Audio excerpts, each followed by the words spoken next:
Liverpool devient le port anglais le plus important pour la traite des esclaves.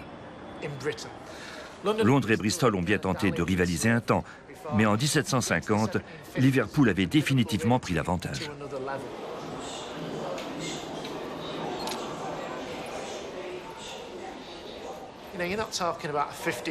On ne parle pas d'une période de 50 ou de 75 ans, mais de générations entières d'individus, de familles, qui ont construit leur fortune sur l'asservissement d'individus.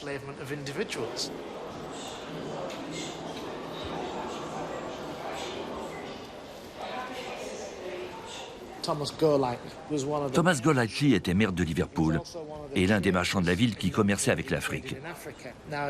C'était un homme très important, trésorier d'un grand nombre de sociétés, ce qui montre à quel point les habitants de cette ville impliqués dans le commerce triangulaire pouvaient être influents.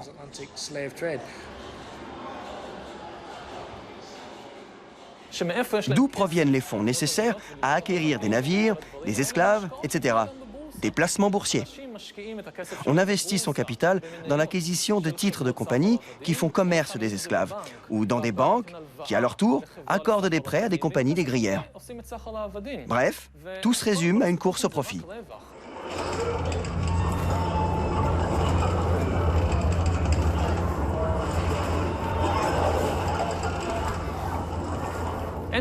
On ne parle pas ici de haine raciale envers les Africains.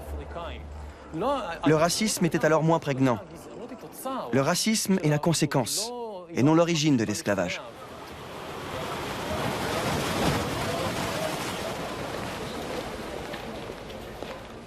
« 400 ans d'esclavage, le capitalisme meurtrier. Tout le monde veut sa part du gâteau. »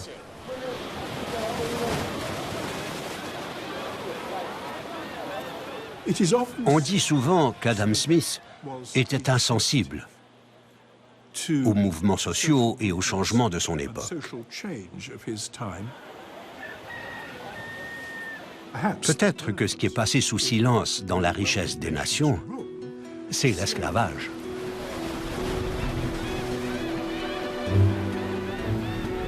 La plupart des économistes et certains historiens laissent entendre que ce que nous appelons le capitalisme de libre marché a été imaginé par Adam Smith dans son livre « La richesse des nations » et a vu le jour avec la révolution industrielle.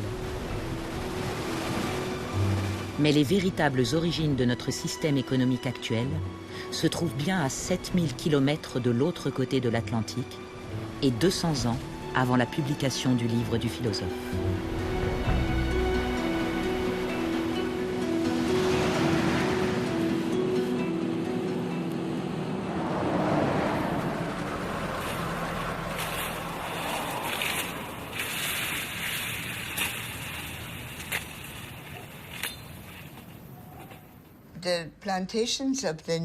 Les plantations du Nouveau Monde ont été la première activité productive que l'Europe a mise en place dans une région non européenne. Auparavant, ils pillaient ou ils marchandaient, et ils occupaient les lieux et les colonisaient.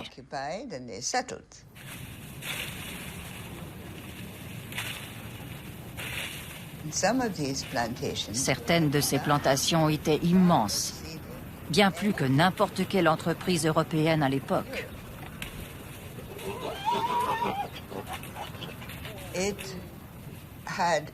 Il y régnait toutes les caractéristiques que j'appliquerais au capitalisme, à l'exception du travail, qui n'était pas rémunéré, mais forcé et asservi. Mais pour le reste, c'était capitaliste, à l'exclusion de toute autre considération. Il ne s'agissait que de profit.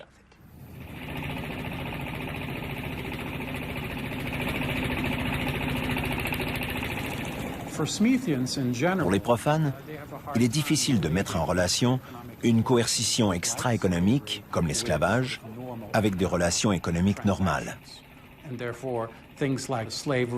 Une chose comme l'esclavage, il l'associe à une société barbare et primitive, archaïque, sous-développée, qui n'a rien à voir avec une économie moderne civilisée.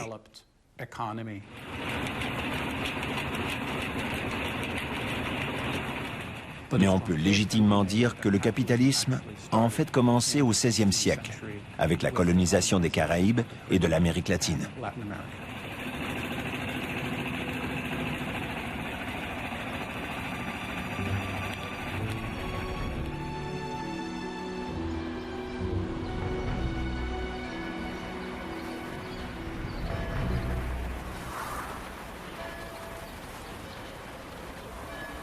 Le capitalisme échappe même à ses créateurs. Vous voyez très bien, il a sa propre dynamique. C'est un fauve très difficilement contrôlable. Et on utilise de façon ad hoc la plupart des arguments théoriques, mais clairement, il échappe même à l'intelligibilité des meilleurs des acteurs.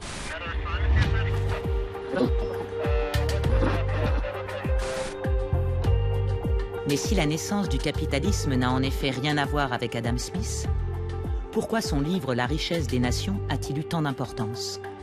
Et pourquoi sa vision de l'économie en tant que science est-elle si largement partagée?